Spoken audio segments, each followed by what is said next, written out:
وہ چیز ہے جس کا حاصل کرنے کی ضرورت ہے جی اور استقامت حاصل ہوتی ہے اعمال پر بتکلف پابندی کرنے سے. بتکلف چاہے آپ کا دل لگے نہ لگے، مزہ آئے نہ آئے، تکلفاً کچھ عرصہ بندی کر لیں تو راستہ کھل جاتا ہے.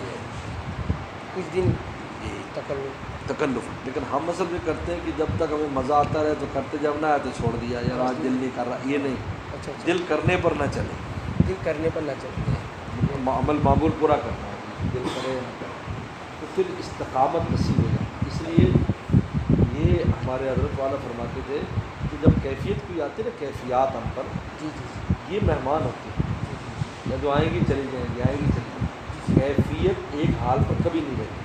کیفیت کا نام اس کا ہے جو بدل گیا، کبھی کوئی کہتے کبھی کوئی کہتے. یہ کیفیت جو ہم پر آتی ہے تو ان کیفیتوں کا جب انسان اکرام کرتا رہتا ہے اور اس تقاضے پر عمل کرتا رہتا ہے اور لگا رہتا ہے، پھر یہ مقام بن جاتی ہے، یعنی مستقل مقیم ہو جاتی ہے کہ مہمان کی بجائے.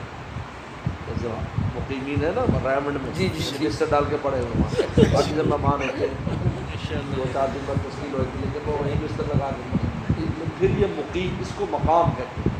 تو حال اور مقام، تو عام حالت میں ہم حال میں رہتے ہیں، حال حالہ یہود ہے، تبدیل ہوتا ہے.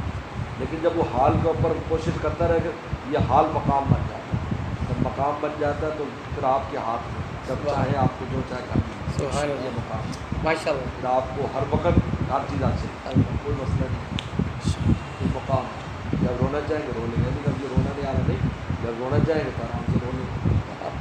جب آپ کوئی بھی نیکی کریں گے اور دروازہ کھل جائے گا فوراً، یہ مقام بن جاتا ہے. یہ مقام کا حصول بہت اہمیت کا حامل ہے. اس لیے یہ حال کی حالت میں ہم رہتے ہیں زیادہ تر، لیکن تکلفاً اگر انسان لگا رہتا ہے پھر آہستہ آہستہ وہ مقام بن جاتا ہے، وہ چیز ہمیشہ کے لیے حاصل ہو جاتی ہے.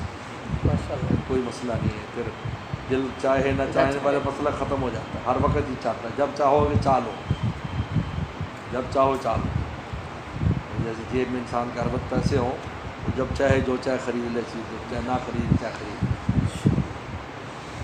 اس لیے جو استقامت اور مقام حاصل کرنا یہی اصل چیز ہے.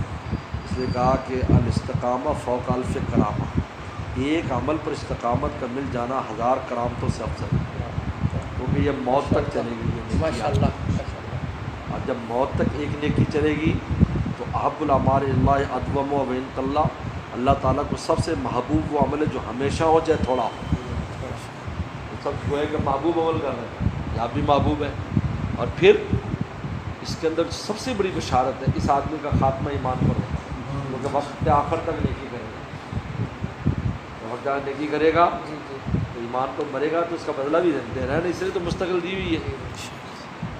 مستقل جب ایک چیز دی ہوئی ہے تو اس کا کیا مطلب؟ کہتے ہیں جی ہم جی عارضی ملازم میں دعا کرو مستقل ملازم ہو جائے. کیا مقصد ہے؟ تنخواہ تو اب بھی مل رہی ہے نہیں جی. اس میں ایک تو ہے کہ جی اب یہ ڈر نہیں ہے کہ ہمیں نکال دیں گے، دوسرا ریٹائرمنٹ بھی ملے گی. اب بات اچھی طرح سمجھ میں آ گئی.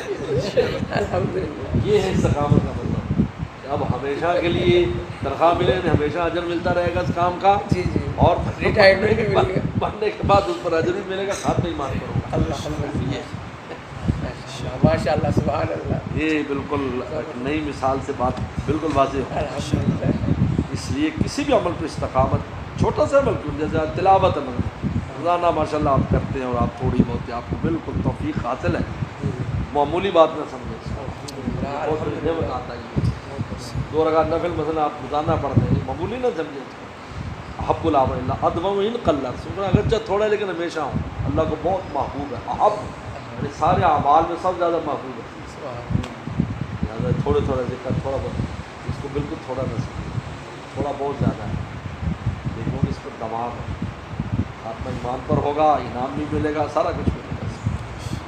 اس لیے استقامت کا تکلفاً شروع میں اعمال کرنے ہوتے ہیں، پھر آہستہ آہستہ ہماری روح کو بالکل ایسا مزہ لگتا ہے کہ اس کے بغیر رہ گئے. اس کی ایک حصی مثال بھی ہے، جیسے آپ کسی بھی علاقے میں کوئی جائیں جہاں نئی کھانے کی چیزیں ہیں تو اس کو کہتے ہیں انگریزی زبان پہ ٹیسٹ ڈیولپ کرنا.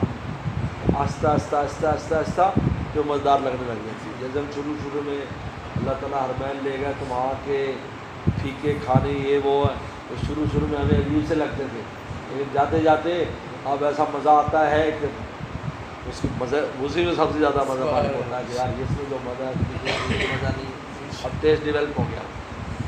اسی طرح روح کا مسئلہ ہے کہ جب کوئی روحانی عمل انسان کرتا ہے تو روح مزہ لیتے لیتے پھر اس کو چسکا پڑ جاتا ہے. سبحان اللہ. پھر روح کہتے ہیں یہ کرو مانتی ہے تو پھر انسان کو خود بخود اعمال پر دوام حاصل ہو جاتا ہے.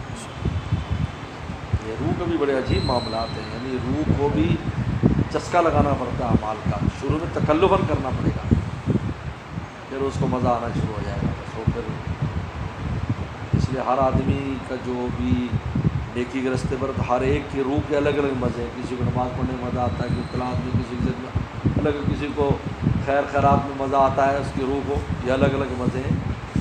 کوئی بھی ذائقہ اس کو زبان پر چڑھ گیا روح کی، بس وہ ہمیشہ پھر اس کو لے کر چلتا ہے. لیکن شروع میں تکلف کرنا پڑتا ہے کچھ عرصہ، جبراً اپنے اوپر جبر کر کے اس عمل کو کرے، اس جو ہے نیکی کو کرے، اس ذکر کو کرے، چاہے مزہ آئے یا نہ آئے. اور بس اوقات اللہ تعالیٰ آزمائش کے لیے بھی مزہ چھین لیتے ہیں. یہ بڑی عجیب بات ہے. اللہ اکبر. امتحان ہوتا ہے بندے کا، مزہ آ رہا ہے بہت تلاوت میں، آزمائش کے لیے. آزمائش کے لیے یہ دیکھنا چاہتے ہیں کہ مزے کے لیے تو نہیں کر رہا ہے، میرے لیے کرتا ہے مزے کے لیے. عبد اللطیف ہے یا عبد اللطف ہے؟ لطیف کا بندہ ہے یا لطف کا بندہ ہے؟ اگر پھر بھی کرتا رہے گا پھر پہلے سے زیادہ مزہ کھول دے گا. یہ مخلص ہے، میرے لیے سارا کرتا ہے، اس کو اس سے غرض نہیں مزہ آ رہا ہے نہیں آ رہا ہے. یہ بہت اہم بات ہے. لوگوں پر تو ایسی نماز روزے چھوڑ دیتے ہیں.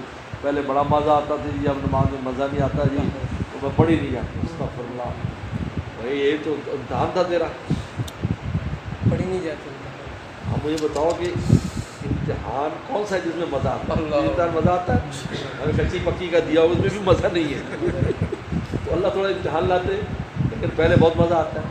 کیسے خوشی خوشی اسکول جا رہے ہیں جی، وہاں آرتی ہے اور جی چاٹ بھی کھائیں گے اور ریسٹ ٹائم میں فلانا کریں گے، دوست آئیں گے، کتنے مزے سے جاتے ہیں. لیکن جب امتحان ہوتا ہے تو سب کو تکلیف ہوتی ہے، لیکن اس امتحان کے بعد ہی اس کو ڈگری ملتی ہے اور اگلے درجے میں جاتا ہے. یہ امتحان اللہ تعالیٰ لیتے ہیں. کبھی ایک عمل ہے بڑا مزہ آ رہا ہے پھر اس کا مزہ لے لیتے ہیں. اب دیکھتے کریں، اب اگر پھر بھی کرے گا اگلی ڈگری مل جائے گی، مزہ زیادہ آنا چاہیے. یہ بھی ایک آزمائش ہوتی ہے، اس کو قبض کہتے ہیں. ہمارے بزرگوں یہاں قبض طاری کر دیتے ہیں، کیفیت ختم کر دیتے ہیں مزے کی. آپ دیکھتے ہیں کہ ہمارے لیے کرتا ہے یا مزے کے لیے کرتا ہے. اگر مزے کرے گا تو چھوڑ دے گا. کتنے لوگ چھوڑ دیتے ہیں، یہ بڑے نمازیں پڑھتا تھا جی، تجربہ پہ چھوڑ دی، فرض ہی نہیں پڑ جاتے، ایسے کہتے ہیں، زبان سے اقرار کرتے ہیں. یہ کیا ہے؟ ہم تو عبد اللطیف ہے، جو حکم ملے گا کریں گے، مزہ آئے نہ آئے. دنیا میں انسان نوکری کرتا ہے، کون ان کو روزانہ نوکری مزہ آتا ہے، کبھی دل نہیں چاہتا، پھر بھی جی کیا کرنی، تنخواہ کٹ جائے گی. یہ جو عارضی مالک ہے جو تنخواہ دیتا ہے اس کا کتنا خیال ہے، حقیقی مالک ہے اس کے بارے میں کہتے ہیں مزہ نہیں آ رہا اس لیے میں نے نیکی چھوڑ دی.